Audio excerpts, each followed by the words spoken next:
what's up, my name's Samuel Leeds and I am standing outside the worst property that I ever bought. Now this was a no money down deal. I did it as part of a joint venture agreement and there's someone somewhere out there that owns part of this house with me. Hey, if you're watching and you want it back, have it back, have it. And I'll tell you why, it's bad on so many levels. People's biggest fear when they buy a house is what if they can't rent the house out and then they're not making any money from it? Well, this property, it's bad, it's been trashed and right now it's empty. And you can see that it's empty because there's about 3 months worth of post on the floor. But you know what?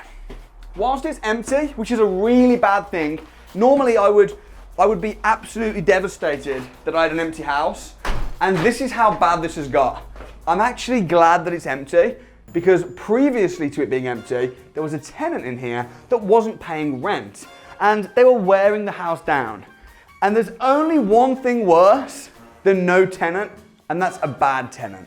So this is the lounge, such a big lounge, and it was worse than this. This is after someone has cleared out all the junk and the rubbish.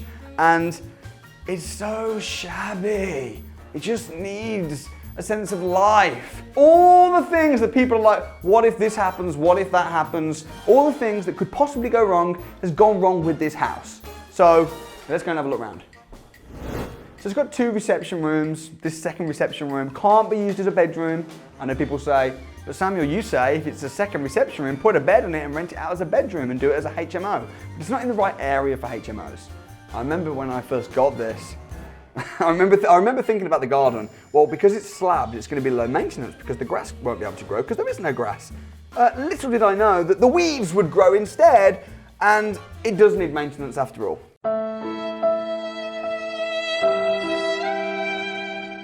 Now this kitchen, I got this kitchen brand spanking new. I spent about £3,500 getting this new kitchen, and now, 3 years later, it almost looks like it needs a new kitchen again.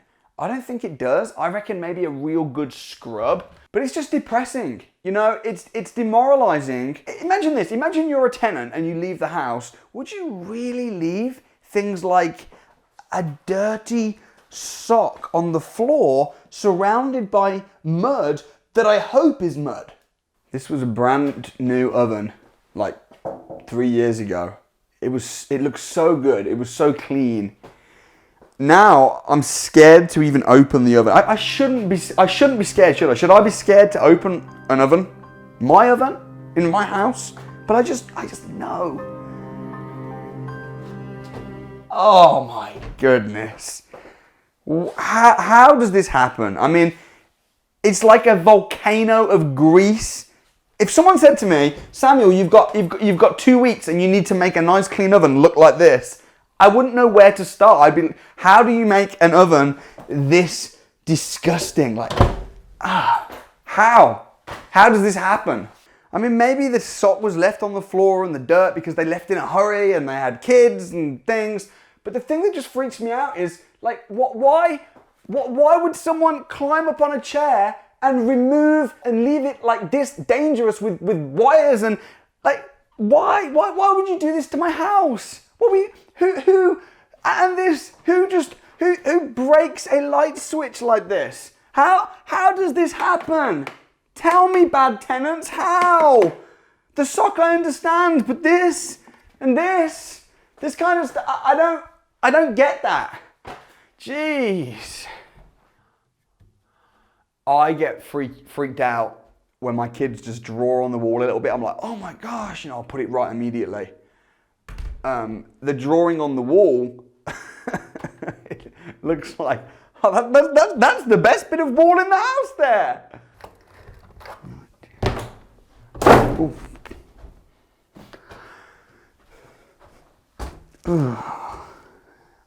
There's like cobwebs everywhere. I've just literally got back from the castle and the attic of my castle, there's bats in it. I was in there with the bats and it was less than that cupboard. Just saying. I'm hoping that upstairs is a little bit better than downstairs. So far, it's okay. It's okay. Okay, this room isn't too bad. Damp and weird electrical things. This is not how this was tenanted. Okay, we didn't rent this out like this. And maybe you may be thinking, but Samuel, it's not the tenant's fault that the property got damp. Or maybe the tenant didn't have damp. Maybe it's had damp because it's been empty a little while. Fair enough. Maybe we should give the tenant the benefit of the doubt. But here's the thing. Okay, here's the thing. Properties, generally speaking, have damp as a result of how you live in the house. Like, I have tenants contact me and say, oh, Samuel, there's damp.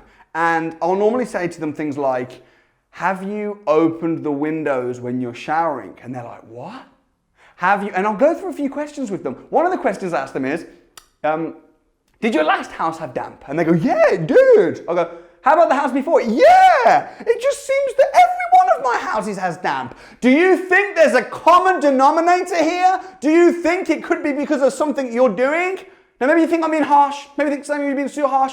But by the way I judge the oven and the cooking of the tenant that lived in this house, I don't think I'm being harsh to say that this is possibly a result of not opening windows, having really long showers, and just generally being a terrible tenant. Oh man, I am not feeling in a happy mood right now. I'm genuinely considering giving this house away for free to somebody. If there wasn't such a high mortgage, that's another thing, this house has got no equity in it, so I can't even give it away for free.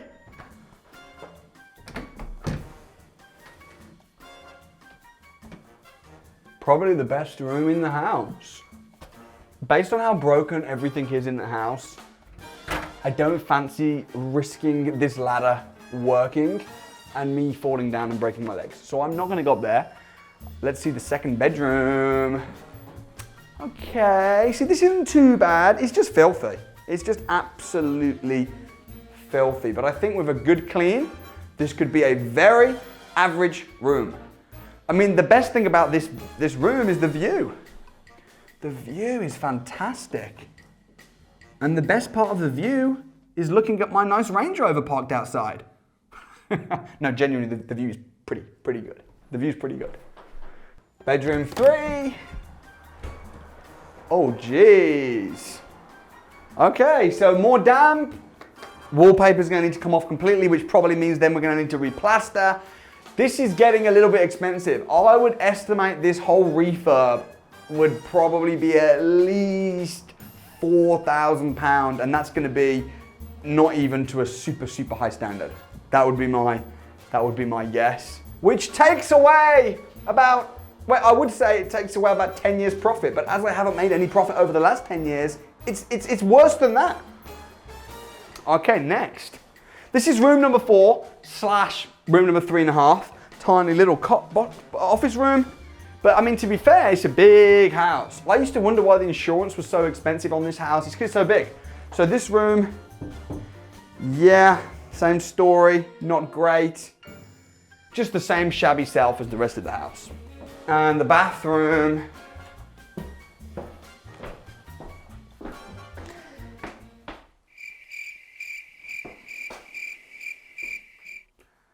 It honestly feels like, looking at the toilet, how disgustingly dirty, how rusty everything is. It looks like this house hasn't been lived in for at least a year or two. But that's not the case. The